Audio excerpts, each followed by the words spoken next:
US के एक prison में उन्होंने थोड़ी रिसर्च की तो काफ़ी सारे क्रिमिनल्स बहुत प्राउडली कहते थे कि ये इतना सारा दिन में जंक खाते थे करके। अच्छा। ओके, तो आप अगर जंक खाएंगे, नेगेटिव फूड्स खाएंगे, तो उससे नेगेटिव थॉट्स और नेगेटिव इमोशंस भी आते हैं, जैसे बहुत जल्दी से गुस्सा आना, क्रोध होना। पूरी जिंदगी पहले पैसे कमाने में लगे रहते हैं, पैसे कमाने के चक्कर में हम अपने स्वास्थ्य को छोड़ देते हैं, हेल्थ को पीछे छोड़ देते हैं, और फिर जब बीमारियां आती है तब वही पैसा खर्च करके उस स्वास्थ्य को वापस लाने की कोशिश करते हैं। जो हमारे फैमिली फ्रेंड्स थे, हमारा साथ देने के बजाय उन्होंने कहा कि अगर हमारी बेटियां अनफेयर अनहैप्पी मैरिजेस में चुपचाप सहन करके रह रही है तो तुम्हारा क्या जाता है।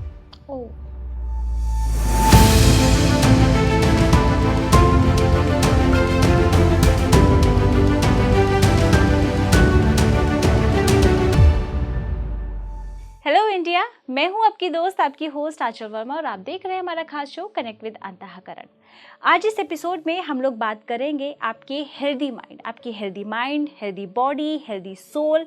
क्या आपको खाना चाहिए, क्या नहीं खाना चाहिए, कब खाना चाहिए। इसके साथ ही साथ वेलनेस, फिटनेस, और इसके साथ ही साथ आपके फूड आपकी लाइफ में कितना इम्पॉर्टेंट रोल प्ले करते हैं, इस पर आज हम बातचीत करेंगे। और इस पर बातचीत करने के लिए आज हमारे साथ हैं Ayurveda health coach and researcher doctor Dimple Jangra. Dimple, welcome to our show. Thank you so much for having me. बहुत शुक्रिया। डिम्पल, जैसे कि मैंने बात की स्टार्टिंग में कि आज हम लोग लाइफस्टाइल से रिलेटेड बात करेंगे, हेल्थ से रिलेटेड बात करेंगे। पहला ही जो क्वेश्चन मन में आता है वो ये आता है, आजकल का जो खान पान है हम लोगों का वो बहुत अलग हो चुका है। अगर मैं पहले की बात करूं तो पहले हम लोग खा लेते थे, मम्मी ने दाल उबाली, छोकी, खा ली, ठीक है। आज अगर वही खाना हमें मिले तो हम उसमें 100 कमियां निकालते हैं, ऐसा बना दिया, कोई टेस्ट नहीं है। क्यों? क्योंकि बाहर का खान पान का इतना मुंह लग गया हम लोगों के, तो हम लोगों को घर का खाना पसंद नहीं आता है। अगर इस स्टाइल को, इस खाने को हमें चेंज करना है, हमारा टेस्ट भी चेंज ना हो और हमारा फूड चेंज हो जाए, तो उसके लिए क्या करें? क्योंकि आज के यूथ को यही चाहिए कि टेस्ट तो रहे बना, लेकिन खाना भले ही चेंज हो जाए, उस टेस्ट को भी बना के रखे, और लेकिन ऐसा भी नहीं लगे कि हाँ भैया हमने जंक फूड नहीं खाया तो क्या नुकसान हो गया है। देखिए, जंक फूड अगर आपको खाना ही है तो देसी जंक फूड खाइए। समोसा है, कचौरी है, तो ये तो ऑयली है बहुत, ढोकला है। नहीं, खाने का तरीका सही होना चाहिए। ओके, अच्छा। फॉर एग्जाम्पल चकली है, हाँ। हम उसको मुरकू कहते हैं साउथ ऑफ इंडिया में। अच्छा। देखने में वो जंक फूड लग सकता है, अच्छा, बट उसके कई गुण हैं। किस चीज से बना है वो? चिकपी फ्लावर, यानी चने के आटे के से बनता है वो। अच्छा अच्छा। ओके, चने के आटे से बनता है, उसमें सिर्फ नमक और अजवाइन होती है, जिससे पेट अच्छे से साफ होता है। उसको डीप फ्राई करके फिर उसका तेल निकाल देते हैं। टिश्यू पेपर पे आप कई देर तक रखोगे तो उसका तेल निकल जाता है। चकली खाने का तरीका होता है, आप दाल चावल खा रहे हो तो 1 या 2 चकली उसके साथ खा सकते हो। अच्छा। आपको कुरकुरा स्वाद आ भी गया, और because it is deep fried हल्का सा, उससे क्या है, आपका जीआई ट्रैक्ट लुब्रिकेट होने लगता है। अच्छा। तो आपकी कब्ज वाली बीमारियां निकल जाती है। तो खाने का तरीका सही होना चाहिए, कब खाना चाहिए, कैसे खाना चाहिए, वो नॉलेज हमें होना चाहिए। लेकिन हमें इतना ज्यादा एडिक्शन हो गया डीप फ्राइड फूड से कि हम चकली अभी पूरा साल खाते हैं। एक टाइम पे हमें डीप फ्राइड फूड महीने में 1 ही बार मिलता था, समोसा या कचौरी। घर में कोई ओकेजन हो, कोई राखी का फंक्शन हो, होली का फंक्शन हो, या बारिश का मौसम हो। बारिश के मौसम में हमारे शरीर में वात बढ़ जाता है। वात की वजह से पकोड़े खाने हम लोग खाते थे ना, बारिश हो रही है चलो मम्मी पकोड़े बना दो, कोई कारण से हम खाते थे। अच्छा। ओके, आयुर्वेद में भी कहा गया है कि क्यों खाते हम। जब बारिश का मौसम शुरू होता है तो शरीर में वात बढ़ने लगती है। वात यानी ड्राइनेस, बिकॉज बारिश के मौसम के पहले जो सीजन था, समर सीजन, उसके पहले जो सीजन था, स्प्रिंग सीजन, वो टाइम पे गर्मी ज्यादा होने की वजह से हमारा शरीर सूखने लगता है। तो हमारा स्किन और हेयर ड्राई होने लगता है। ओके, ड्राई रफ फ्रिजी है, ड्राई स्किन, और हमारा कोलन भी ड्राई होने लगता है, जिसकी वजह से कब्ज जैसी बीमारियां शुरू हो जाती है। कोलन यानी कचरे की थैली। अच्छा। तो हमारे शरीर में जो वात है वो कोलन में रहता है। अच्छा। वात बढ़ने की वजह से कब्ज, कोलन रिलेटेड डिसऑर्डर्स यानी आईबीएस, कभी कभार डायरिया यानी लूज मोशंस, और ब्लोटिंग, गैस, फ्लैटुलेंस, ये सारी चीजें शुरू होने लगती है। तो वो टाइम पे या तो हम गर्म पानी में घी डाल के पीते थे, या एक प्लेट डीप फ्राइड पकोड़ा खाते थे। हाँ हाँ हाँ बिल्कुल। लेकिन वो महीने में एक ही बार खाते थे। अभी हमें उस चीज़ों से इतना ज़्यादा चस्का लग गया है कि हम हर रोज़ कभी भी खा सकते हैं, क्योंकि ये आसानी से मिलता है, रोड पे मिल जाता है, रेस्टोरेंट्स में मिल जाता है, 5 स्टार में भी मिल जाता है, घर पे भी मिल जाता है। गर्मी में तो डीप फ्राइड फूड्स खाना मना है, क्योंकि उससे गर्मी बढ़ती है शरीर में, उससे फिर पिंपल्स और एक्ने और स्किन प्रॉब्लम शुरू होने लगते हैं। खाने का तरीका गलत हो गया है, खाना गलत नहीं हुआ है। समोसा गलत नहीं है, कचौरी गलत नहीं है, लेकिन एक समोसा के बदले अगर आप 6 समोसा खाएंगे तो शरीर को नुकसान होगा ही। समोसा खाने का एक सीजन होता है, कचौरी खाने का एक सीजन होता है, दही बल्ला खाने का एक सीजन होता है, पराठास भी खाने का एक सीजन होता है। विंटर सीजन में हम ज्यादा पराठा खाते हैं। अब जैसे हम लोग जिस माहौल में रहे, जैसे दिल्ली वाले लोगों की बात अगर हम करें तो हम लोगों को तो छोले भटूरे, और जब तक ये ना मिल जाए तब तक हम लोगों को लगता है जैसे बाहर कुछ खाया नहीं है। स्ट्रीट फूड के इतने आदी हो चुके हैं हम लोग कि हमें चाहिए ही चाहिए, हम लोग नहीं सोचते। लेकिन जब चीज़ें लगता है कि अब हेल्थ ख़राब हो रही है, तब ये कहते हैं छोले भटूरे छूट गए, ये भी छूट गया। वो चीज़ को मेंटेन करना बहुत मुश्किल हो जाता है। तो इसको सबसे पहली चीज़ क्या छूटी? छोले भटूरे के पहले एक चीज़ छूटी थी, वो है डिसिप्लिन। जब हमारे शरीर और मन से डिसिप्लिन छूट जाता है तब ये सारी चीज़ें जिसे हम जंक कहते हैं या कचरा कहते हैं वो हमारे शरीर में आने लग गया है। डिसिप्लिन एक तरीके से गेट होता है, गेट कीपर कहते हैं उसको। आपके घर के बाहर एक वॉचमैन को रखा आपने नौकरी पे, अगर वॉचमैन ढीला पड़ गया, गेट खुला छोड़ दिया, तो बाहर के जो जानवर लोग हैं, जानवर लोग मतलब कोई वाइल्ड एनिमल्स हो या स्ट्रीट डॉग्स हो, वो सब आपके घर के अंदर आ सकते हैं। बिल्कुल। चोर भी घुस सकता है आपके घर में, बिल्कुल, है ना? तो अगर आपका डिसिप्लिन टूट गया तो चोर तो घुसेगा घर के अंदर, और वैसे ही शरीर के अंदर कचरा भी घुस गया। तो छोले भटूरे नहीं छूटे, डिसिप्लिन छूट गया था। डिसिप्लिन छूटा था इसीलिए शरीर पर कंट्रोल छूट गया था, हेल्थ पर कंट्रोल छूट गया था, इसलिए हेल्थ हाथ से निकल गया था। फिर आप वो सारे पैसे खर्च करेंगे हेल्थ को वापस पाने के लिए। बिल्कुल। एक बहुत पुरानी कहावत है कि हम पूरी जिंदगी पहले पैसे कमाने में लगे रहते हैं, पैसे कमाने के चक्कर में हम अपने स्वास्थ्य को छोड़ देते हैं, हेल्थ को पीछे छोड़ देते हैं, और फिर जब बीमारियां आती है तब वही पैसा खर्च करके उस स्वास्थ्य को वापस लाने की कोशिश करते हैं। And let me tell you, जो चीज़ चली गई उसको वापस लाना बहुत ही मुश्किल और बिल्कुल एक्यूरेट तो चीज़ वापस नहीं आ सकती। ठीक हो सकती है लेकिन एक्यूरेट तो नहीं आ सकती वो चीज़। बहुत मुश्किलों के बाद आपको थोड़ी बहुत हेल्थ आ जाती है, उसमें भी बहुत रेस्ट्रिक्शंस होने लगते हैं। आपकी पचान की शक्ति वीक हो गई है, आपकी इम्यून सिस्टम वीक हो गई है, तो आप हर चीज़ नहीं खा पाते जो पहले खा पाते थे। अगर आप नियमित सीमा से हर चीज़ का सेवन करेंगे तो आप उस चीज़ को अंतिम समय तक खा सकते हैं। लेकिन समझो आपको पूरे जीवन में भगवान ने कहा कि आप 100 समोसा खा सकते हो, लेकिन आपने 100 समोसा एक साल में खा लिया, तो फिर बाकी जीवन में क्या बचा है? कुछ भी नहीं, है ना? राइट। तो खाने का तरीका गलत हो गया है, खाना गलत नहीं हुआ है। ओके। और खाने का तरीके के साथ साथ हमारे जो FMCG कंपनीज बहुत ज़्यादा अभी शुरू हो चुके हैं, you know, fast food restaurants कहते हैं हम उसे। फास्ट फूड यानी जल्दी से आपको अच्छा लगने लगता है। Okay, it gives you a fake feeling of satisfaction.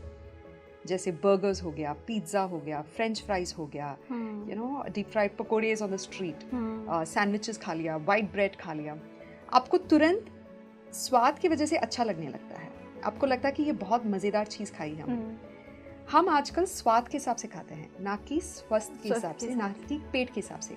हम ये कैलकुलेट नहीं कर पाते कि खाने के बाद हमारे पेट में जो प्रॉब्लम्स होगी उसका क्या, उसके बारे में हम सोचते हाजमोला खा लेंगे, कायम चूरी खा लेंगे, इसबगोल खा लेंगे, कल ठीक हो जाएगा। टेम्पररी हम लोग इलाज ढूंढते हैं ना। ऐसा है कि आपके पास पेट्रोल की गाड़ी है, आप उसमें जानबूझ के डीजल डालते जा रहे हो और कहते हैं कि कल देख लेंगे अगर कुछ प्रॉब्लम हुआ तो, और फिर कल जब प्रॉब्लम आई तो बहुत बड़ी प्रॉब्लम आई, छोटी मोटी प्रॉब्लम नहीं, कार टूट गया या the car has crashed, broken down. वैसे ही आप अपने शरीर में गलत खाना डालते जाएंगे, गलत आहार डालते जाएंगे, फिर कल को आपको बहुत भारी रकम देनी पड़ेगी। तो इसके बारे में आपको पहले सोचना चाहिए। अब वो पहले सोचने के लिए हम लोगों को मेंटली प्रिपेयर्ड कितना होना पड़ेगा उसके लिए? डिसिप्लिन जो है ना, बहुत ही मुश्किल काम है, आसानी से नहीं आती है। ओके, जैसे हम कहते हैं कि Rome was not built in a day, यानी रोम का जो शहर है, it was not built in a day, रातों रात नहीं बना है। डिसिप्लिन धीरे धीरे बनता है। ओके, एक आदत बनाने में 21 दिन लगते थे पहले, अभी हार्वर्ड ने कहा है कि 66 डेज लगते हैं एक आदत को बनाने में। यानी छोटी सी आदत, समझो बचपन में हमें ब्रश करना सिखाया गया था, ठीक। कंटिन्यूसली हम रोज ब्रश करते थे, हम बहुत रोते थे, नहीं करना मुझे आज ब्रश, दांत साफ नहीं करना है मुझे, लेकिन हमारे माता पिता कंटिन्यूसली वही आदत हमको रोज सिखाते थे। हाँ। और आज आप ब्रश किए बगैर घर से बाहर नहीं निकलोगे, बिल्कुल, क्योंकि वो अब आदत बन गई। हाँ। तो अगर आपको कोई डिसिप्लिन करना है अपनी लाइफ में, कोई नई आदत बनानी है, तो समझो मैंने एक नई आदत शुरू की है कि मुझे बाहर का खाना नहीं खाना है, जंक फूड नहीं खाना है, तो ये डिसिप्लिन मुझे 66 डेज तक लागू रखना है। ओके। इसके बीच में ब्रेक मुझे अपना कॉन्फिडेंस नहीं छोड़ना है। ऐसे नहीं कि 20 दिन मैंने साफ खा लिया, चलो अभी अगले 10 दिन मैं घूमने जा रही हूँ, सब कुछ बाहर का खाऊंगी। अगर आप बार बार अपना कॉन्फिडेंस और डिसिप्लिन तोड़ेंगे तो आपका लाइफ ऐसे ऐसे जा रहा है, आप ग्रो नहीं कर पा रहे। लेकिन आप एक ही चीज़ पे कायम रह के, लागू रह के डिसिप्लिन को रखोगे तो आप ऐसे ग्रो होंगे। तो आपको डिसाइड करना कि आपको ऐसे जाना है लाइफ में या ऐसे जाना है, ऊपर नीचे ऊपर नीचे। ये चीज़ तो हमारे साथ लाइफ में मेरे ख्याल से हर चीज़ में चलती है, चाहे आप खाने की बात कर लें, चाहे आप किसी चीज़ के एक चीज़ को देखने के नज़रिए की बात कर लें ना, इमोशंस भी हमारे अप एंड डाउन होते हैं। तो मेरा वही सवाल अब आपसे ये है कि जैसे आपने बात की डिसिप्लिन की, तो ये हमारी लाइफ में कितना इम्पोर्टेंट है हमारे पॉजिटिव होने के लिए भी। जैसे कि कहते हैं ना कि जैसा अन्न वैसा मन, राइट? तो अकॉर्डिंग टू आयुर्वेदा हमारा इमोशनल जो इम्बैलेंस होता है उसका रूट कोज क्या होता है? कैसे हम लोग हमेशा इमोशंस के साथ अप एंड डाउन खेलते रहते हैं? क्या उसका खाने का इम्पैक्ट पड़ता है या फिर बाहर की सिचुएशंस का? 90% आपके अंदर से आती है प्रॉब्लम्स, बाहर से नहीं। अंदर से मतलब इमोशंस या फिर internal issues. Okay. Now internal मतलब कौन सी चीजें आती है? आपका आहार, आपका पानी, अच्छा, आपकी निद्रा यानी नींद, अच्छा, आपकी एक्सरसाइजेस की रूटीन, ओके, ये सारी चीजें आपको पहले इन्फ्लुएंस करती है। ओके। 90% डिजीजेस हमारे इंटरनल कॉजेस की वजह से होती है, ओके। ओनली 10% बीमारियां बाहर की चीजों की वजह से होती है। बाहर की चीजें जैसे? यानी समझो आपको मच्छर काट लिया तो उससे डेंगू हो सकता है, मलेरिया हो सकता है, आपको टाइफाइड जैसी बीमारियां आ सकती है, कोविड हो सकता है, ये सारी चीजें बाहर से आती है, ओके। अगर आप कंटिन्यूसली गलत आहार खाते जाएंगे तो आपका जो गट है वो वीक होने लगेगा।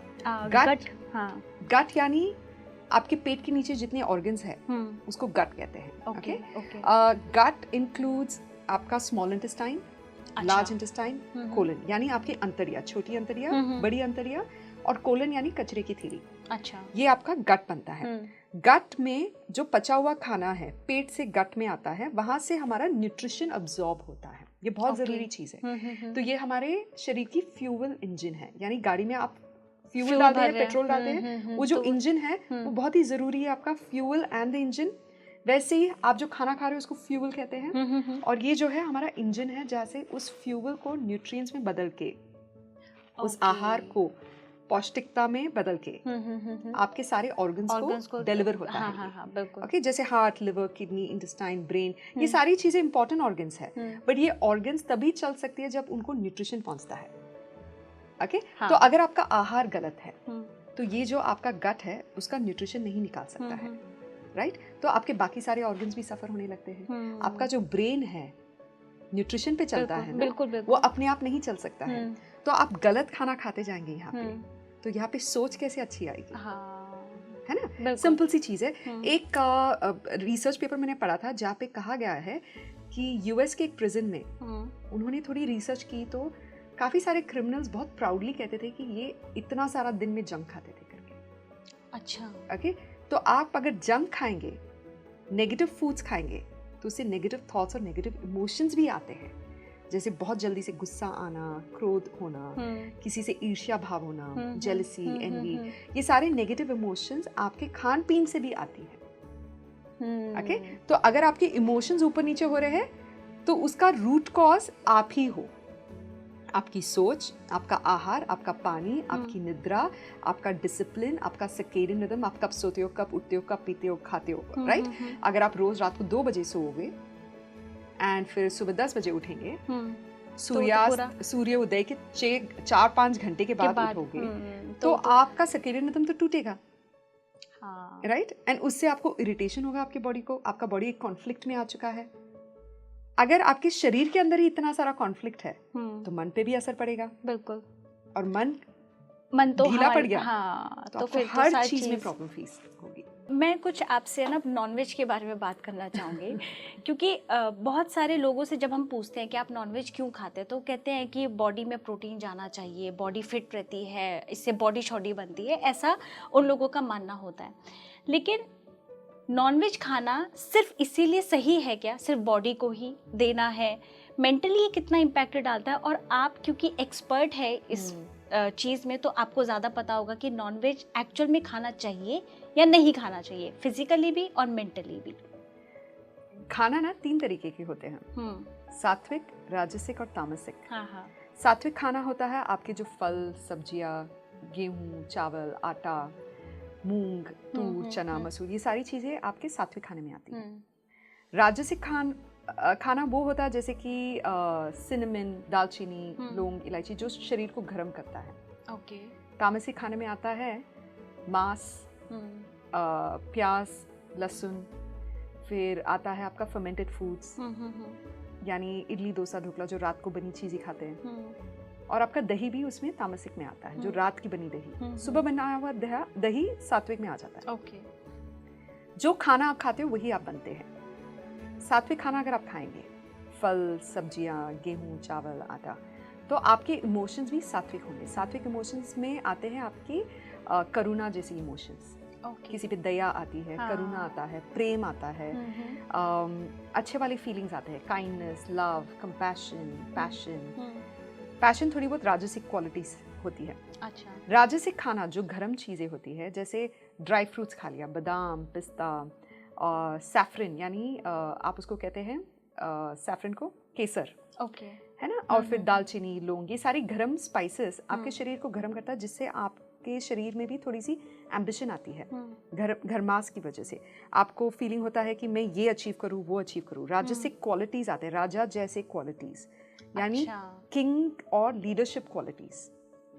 तो उस जमाने में सात्विक खाना सिर्फ ब्रह्मचारी लोग और जो पढ़ाई लिखाई करते थे वो लोग खाते थे सात्विक खाना।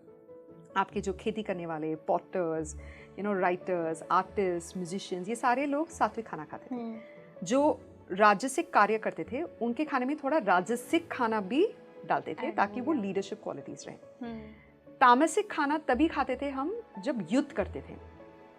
अच्छा, शुरू से ही है, रहा है। यस, तामसिक खाना वो होता है जिससे हमारे शरीर में क्रोध, अग्रेशन, ओके। जब हम युद्ध करते थे उस जमाने में, जब बहुत सारा युद्ध होता था, अभी भी अनफॉर्चुनेटली थोड़े बहुत हो रहे हैं, युद्ध में आप करुणा भाव से युद्ध नहीं कर पाएंगे। अगर आपको सामने वाले पे करुणा आ रही है तो आप युद्ध ही नहीं कर पाएंगे। तब उस जमाने में तामसिक खाना दिया जाता था जो लोग युद्ध में जाते थे, जिससे उनके शरीर में क्रोध और अग्रेशन आए, थोड़ी बहुत वायलेंस आए, ताकि वो सामने वाले को हरा सके और फिजिकली भी थोड़े ताकतवर बने। लेकिन जो युद्ध करते थे वो लोग भी घर आने के बाद तामसिक खाना छोड़ के सात्विक खाना खाते थे। ओके। तो आप जो खाना खाएंगे वही इमोशंस आपके शरीर में आएगा।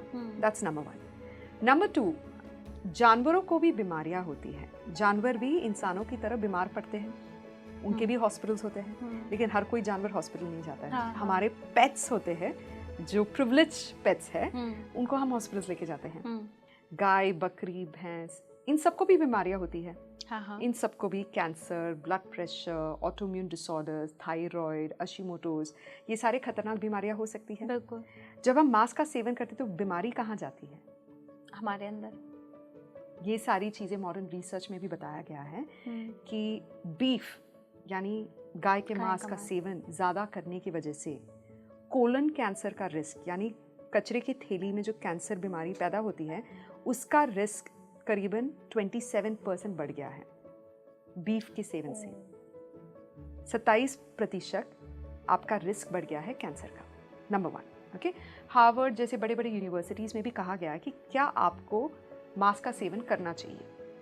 अच्छा। इंक्लूडिंग फिश, मछली के बारे में भी उन्होंने एक रिसर्च पेपर लिखा है कि हमारे शरीर में जो प्रोटीन की आवश्यकता है वो हम प्लांट बेस्ड फूड से भी पूरा कर सकते हैं। हमारे देश में ही करीबन 300 वैरायटीज ऑफ दाल है, तूर दाल, मूंग दाल, चने की दाल, मसूर की दाल।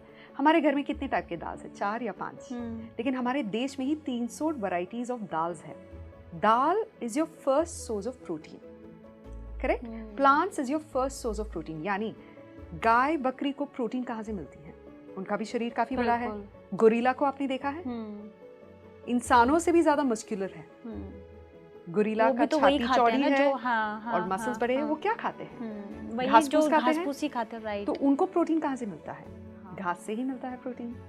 ठीक है, हमारी पचान की शक्ति गायों की तरह उतनी मजबूत नहीं है, इसलिए हम कच्चा सब्जी नहीं खा पाते हैं, कच्ची घास नहीं खा पाते हैं, इसलिए हम उसको पका के खाते हैं। लेकिन हमारे पास 300 वैरायटीज ऑफ दाल है, प्लांट बेस्ड प्रोटीन। तो आप पहले वहां से लीजिए। हमारे जो इंडिया में, हमारे जो देश में पहलवान होते थे उस जमाने में, अभी भी काफी सारे पहलवान हैं जो पहलवानी करते हैं। अलग टाइप ऑफ रेसलिंग होता है। वो सत्तू मिल्कशेक पीते हैं।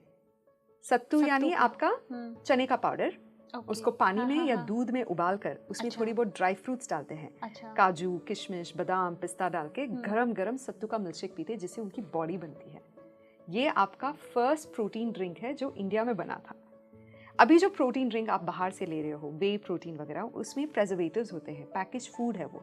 अगर वो दुकान में 6 महीने तक इस डब्बे में रह सकता है, तो आपके शरीर के अंदर भी उतने महीने रह सकता है वो प्रेजर्वेटिव। बिल्कुल। वो हमारे शरीर से आसानी से पच नहीं पाता है।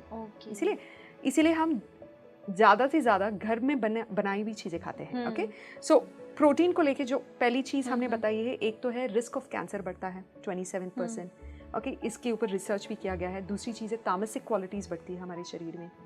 और तीसरी चीज़ है हमारी लॉन्जेविटी, यानी हमारी जो लाइफ स्पैन है वो भी थोड़ी अफेक्ट होने लगती है। कैसे? जापान में काफ़ी रिसर्च किया गया था।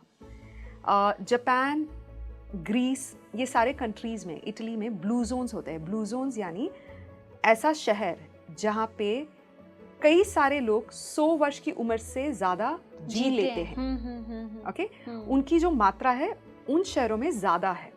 समझो वहाँ पे 100 लोग रहते हैं, तो एटलीस्ट 20 लोग 100 से आगे की उम्र निकाल लेते हैं। ओके, और उनका जो सीक्रेट था ओकिनावा में, जापान में, उनका जो है 95% खाना प्लांट बेस्ड है।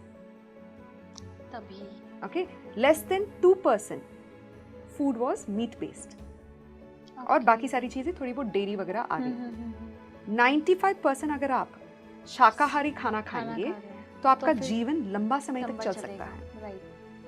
कैंसर जैसी बीमारियां नहीं आती, क्योंकि पौधों को कैंसर नहीं होता, जानवरों को कैंसर हो सकता है।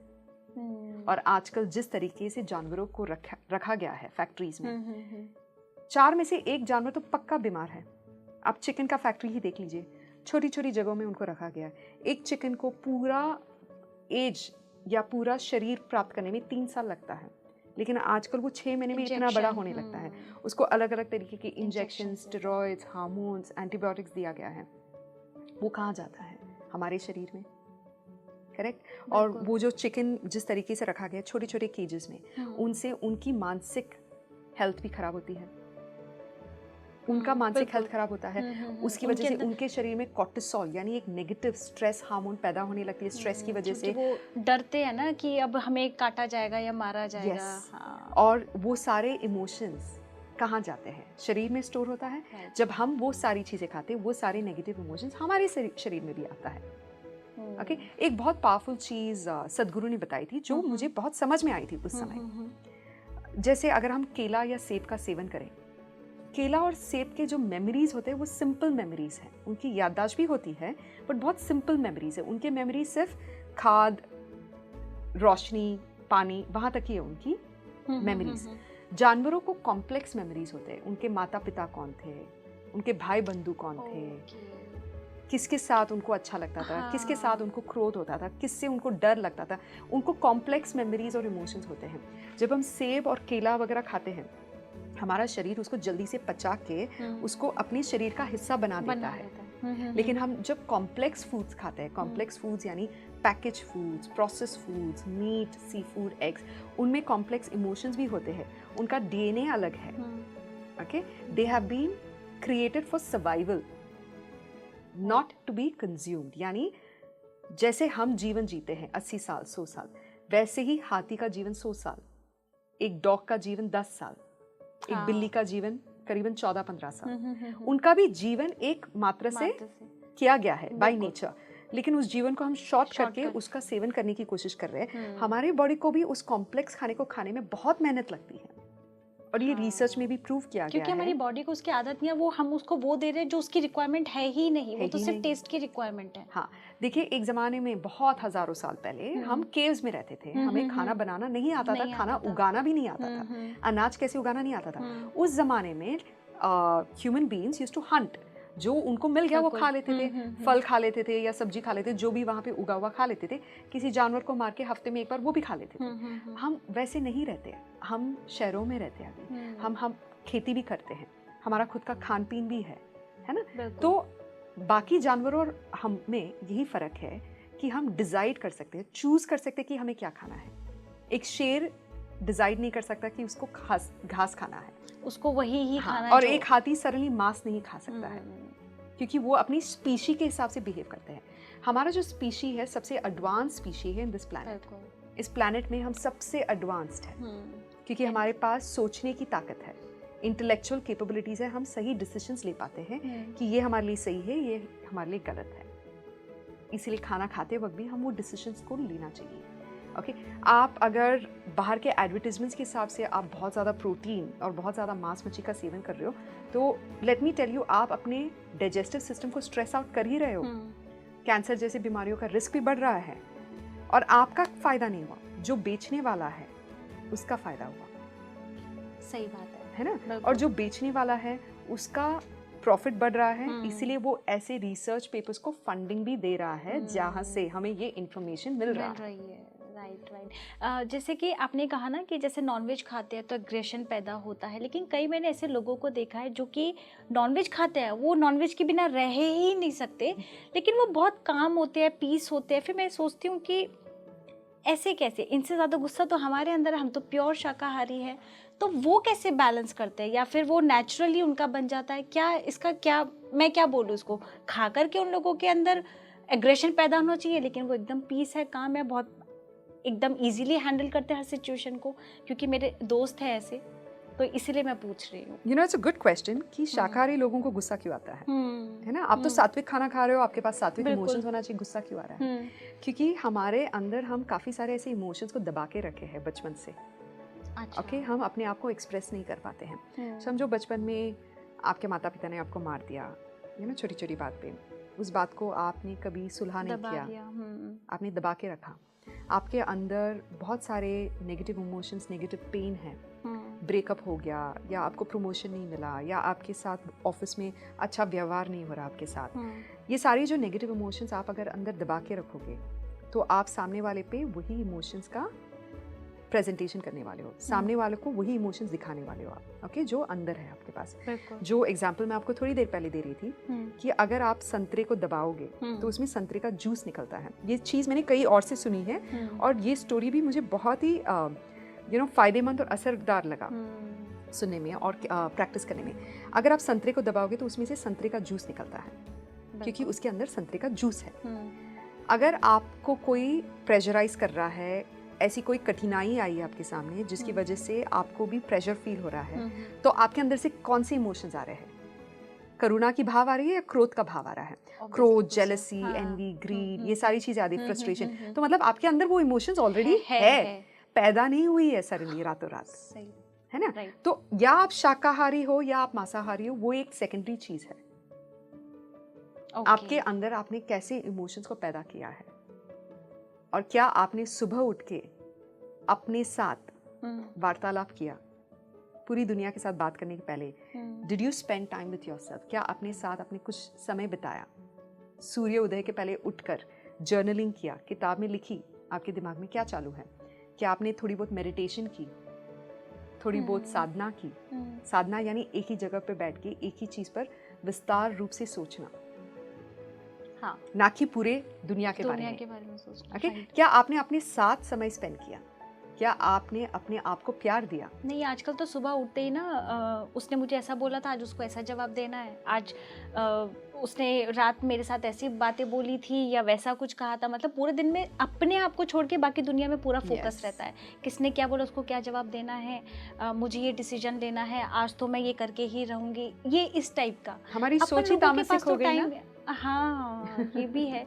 अब उसमें यही वाली बात हो जाती है ना कि प्रेफरेंस किसको दें, खाने को दें या अपने पॉजिटिव, क्योंकि कई लोग तो इस बात से कंफ्यूज हैं, क्या पहले क्या करना है, खाना ठीक करना है या पहले अपना पॉजिटिव माइंड बनाना है, राइट?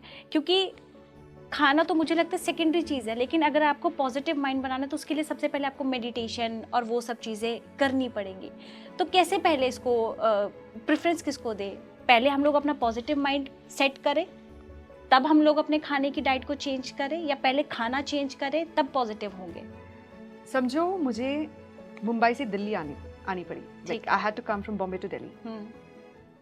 तो बॉम्बे से दिल्ली आने के लिए फ्लाइट ऑप्शंस है, ट्रेन ऑप्शंस है, बस ऑप्शंस है। आपके पास पैसा भी है तो आप कौन सा ऑप्शन लोगे? फ्लाइट का ऑप्शन लेंगे ऑब्वियसली, राइट है ना। और कहीं आपको एक जगह से दूसरी जगह पहुंचनी है, सड़क ऑलरेडी बनाई गई है, तो आप उस सड़क पे जाएंगे या खुद का नया सड़क बना के फिर जाएंगे? नहीं, बिल्कुल जो है बना, जो इजी है पहले उसको आजमाएंगे। मेडिटेशन, चांटिंग जो है मानसिक हेल्थ के लिए है। अगर मैं आपको कहूंगी, देखिए अगले 2 मिनट के लिए आप आम के बारे में मत सोचना, आपका दिमाग जानबूझ के आम के बारे में सोचेगा, क्योंकि हमारे दिमाग को कंट्रोल करना बहुत ही कठिन काम है और बहुत ही लंबा काम है। बहुत ही डिसिप्लिन और बहुत ही प्रैक्टिस के साथ हमें उस पर थोड़ी बहुत कंट्रोल महसूस होती है। जो चीज़ हम देख नहीं सकते, महसूस नहीं कर सकते, उसको टच नहीं कर सकते, उसको कंट्रोल करने की हम पहले कोशिश कर रहे हैं। इससे अच्छा जो चीज़ आप देख सकते हो, खा सकते हो, पी सकते हो, पहले आप उसको कंट्रोल कर लें। हाँ। आपके प्लेट में जो खाना आता है, आप उसको डिसीजन ले सकते हो कि मेरे प्लेट में आज सिर्फ सात्विक खाना आएगा, दाल चावल रोटी सब्जी आएगी, ना कि कोई जंक फूड, बर्गर, पिज्ज़ा। ये भी तामसिक फूड्स है, क्योंकि ये जल्दी से पचता नहीं है, ये फर्मेंटेड है ना। तो आप पहले उन चीज़ों को कंट्रोल करिए जो ईजी है। ओके। आपका आहार, फिर निद्रा, सोने की ताकत। सोने का एक समय होता है, रात को 10 बजे सोना ही है हमें, और सुबह सूर्योदय के पहले उठना है। मैं भी कभी कभार चूक जाती हूँ, कभी कभार कुछ काम लंबा हो जाता है, ठीक है, लेकिन मुझे अगले दिन ही उसका गलत असर महसूस होने लगता है कि कल रात को मैं लेट सोई, यार आज मैं थोड़ा लेट उठी, आज मुझे पूरा दिन ऐसे लग रहा है जैसे कि मैं 4 बैलों को अपने साथ घसीट के लेके जा रही हूँ। मतलब मेंटली भी बहुत टायर्ड फील होता है, टायर्ड फील होता है, फटीग फील होता है। तो इससे अच्छा कि पहले मैं अपना आहार ठीक कर लूँ। पहले एक टाइम था जब मुझे दिन में 4 बार खाना खाना पड़ता था, क्योंकि मुझे फटीग महसूस होता था। अच्छा। तो मुझे ब्रेकफास्ट भी करना पड़ता था, फिर लंच भी किया, फिर मैंने स्नैक्स भी खाया, फिर मैंने डिनर भी खाया। आज बहुत डिसिप्लिन और प्रैक्टिस के बाद मैं दिन में 2 बार खाना खाती हूँ, सुबह और शाम को। अच्छा। बीच में कुछ भी नहीं खाना पड़ता है, पानी के अलावा। अच्छा, तो मतलब उसमें आप जो मॉर्निंग की डाइट और दिन की डाइट में आप क्या लेते हैं? हाँ, तो बहुत सारी चीज़ें खाती हूँ। पहले वाला जो आंसर है उसका फिनिश करते हैं। तो अगर आप अपने आप के इमोशंस को कंट्रोल करना चाहते हो, तामसिक इमोशन से दूर रहना चाहते हैं, तो पहले आप जो चीज़ों को कंट्रोल कर सकते हो पहले उनको कंट्रोल करिए। जैसे आपका आहार है उसको कंट्रोल कर लीजिए, because you become what you eat. तो आप अपना डाइट क्लीन कर लीजिए। फिर अपना पानी, मेक श्योर बॉटल के पानी से ना पिए और ग्लास के पानी से पिए, क्योंकि बॉटल के पानी से माइक्रोप्लास्टिक्स आते हैं, उससे भी आपका शरीर खराब होता है, मन खराब होता है, न्यूरोलॉजिकल हेल्थ, मेंटल हेल्थ सब इफेक्ट होता है। फिर आप निद्रा ठीक करिए। फिर आप अपनी सोच को ठीक करने के लिए जो चीज़ें आप पढ़ते हो, लिखते हो, उसको करेक्ट करिए। दिन भर आप सोशल मीडिया पे रहते हैं, सुबह उठते ही प्रार्थना करने के बजाय आप मोबाइल फ़ोन को उठा के देखते हो कि किसने कौन सा चीज़ किया है आज, किसने क्या पहना है।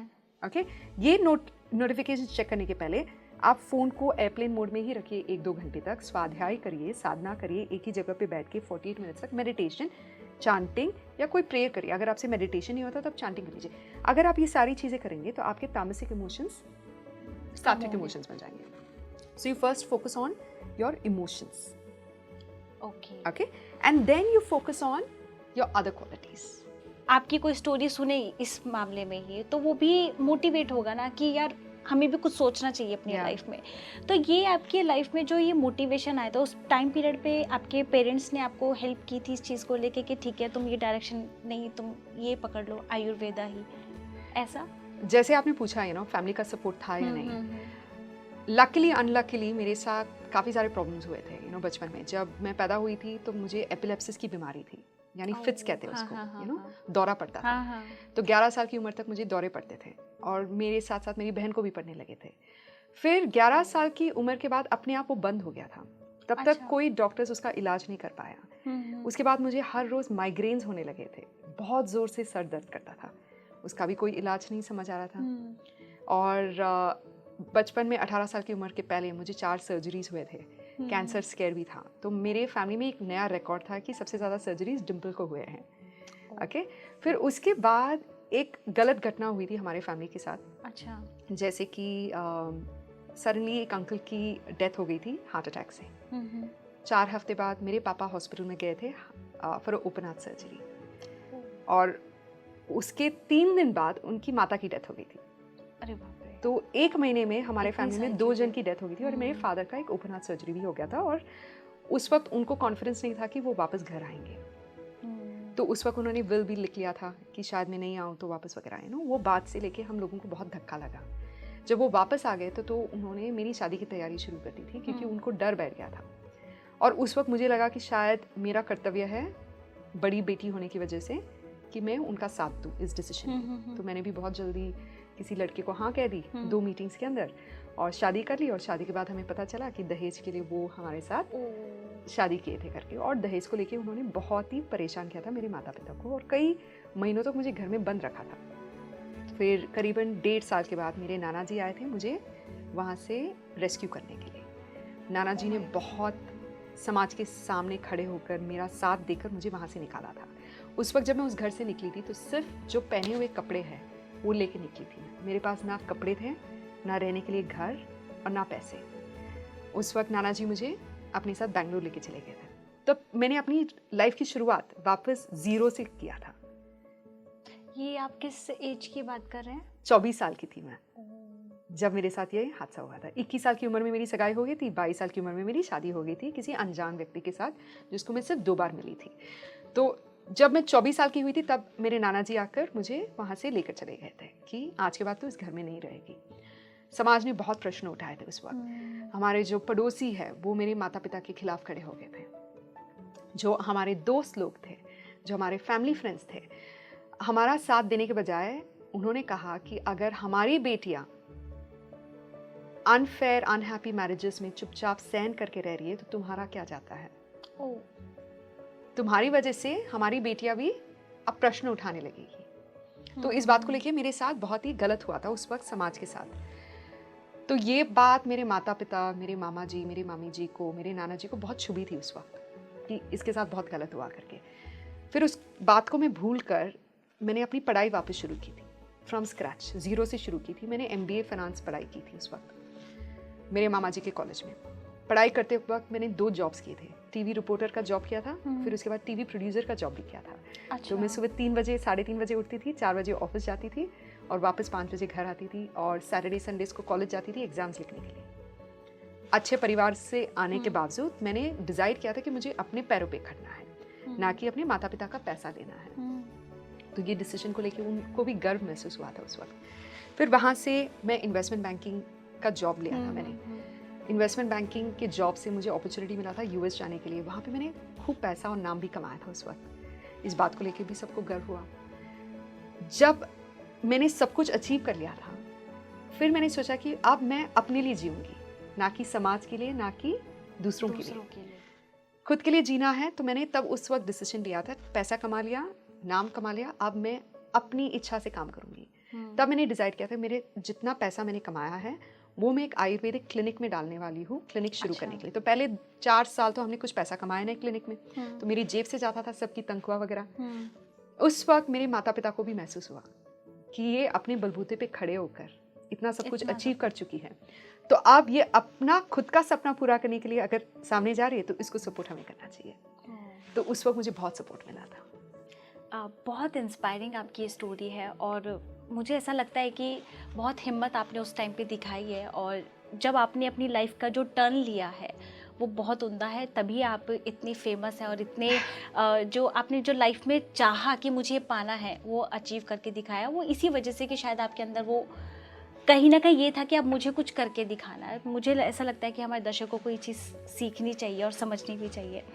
डिम्पल, जैसे हम लोग इतनी सारी बातें कर ही रहे हैं और मैं चाहूँगी कि अगर आप हमारे, क्योंकि आप एक्सपर्ट हैं और हमारे ऑडियंस को अगर आप कोई भी मेंटली फिटनेस के लिए कोई ऐसी टिप देना चाहते हैं और वो फिजिकली भी कैसे फिट रह सकते हैं, इसकी कोई भी टिप, और स्पिरिचुअली भी, स्पेशली स्पिरिचुअली भी वो कैसे अपने आप को फिट रख सकते हैं, ऐसी कोई टिप देना चाहते हैं तो प्लीज़ गो अहेड। देखिए, मैं कोई एक्सपर्ट तो नहीं हूँ, बट ये कह सकती हूँ कि पिछले 6 साल से मैं सिर्फ अपनी जो प्रोफेशन है उसके ऊपर पढ़ाई करती जा रही हूँ 6 साल से, तब जाके मुझे ये रिजल्ट्स देखने को मिला।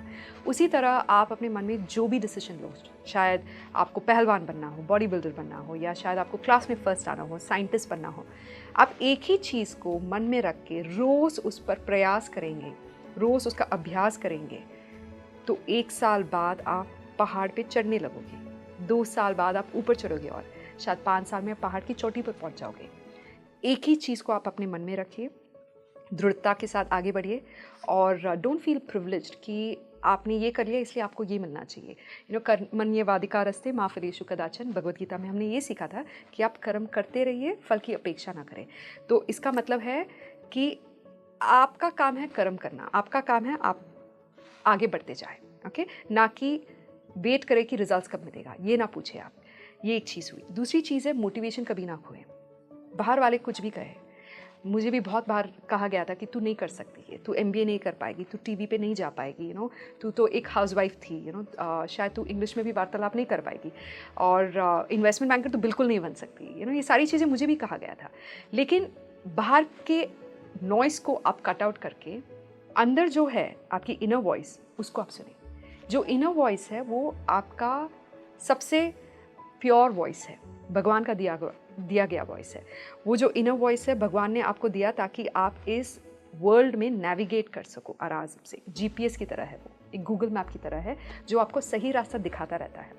आयुर्वेदा में हम कहते हैं कि धर्मा अर्था कामा मोक्षा। धर्मा यानी follow the path of righteousness. हमेशा सही रास्ता चुनें, ना कि कोई ईजी आसान गलत रास्ता। कितने भी मुश्किल आए, आगे बढ़ते जाइए, रोज़ 1 कदम 2 कदम चलते जाइए, मंजिल तक पहुंच ही जाएंगे आप। बहुत अच्छा लगा आपसे बात करके और इतनी सारी जानकारी आपसे मिली है हम लोगों को, जो मुझे भी लगा कि हाँ यार ये भी है। अब मैं भी जब भी खाना खाऊंगी या पानी पीऊंगी तो उससे पहले मैं अपने आप से ये सवाल ज़रूर पूछूंगी कि क्या ये मेरे लिए ठीक है। तो आपसे बात करके बहुत मज़ा आया Dimple, thank you so much. Thank you so much for having me, and thank you कि आपने इतनी शांति से ये सारी बातें सुनी और सारे सवाल पूछे जिसका जवाब हम दे पाए, and thank you to the viewers as well. Thank you so much. Thank you so much. तो ये थी डिम्पल, जिन्होंने हमारे साथ डिस्कस किया कि फूड हमारी लाइफ में कितना इम्पॉर्टेंट रोल प्ले करता है और जब हम खाना खाएं तो हमें उससे पहले किन किन चीज़ों का ध्यान रखना चाहिए। आपको ये पॉडकास्ट कैसा लगा आप हमें कमेंट करके ज़रूर बताइएगा। आप देखते रहिए स्पीकिंग फ्री। नमस्कार।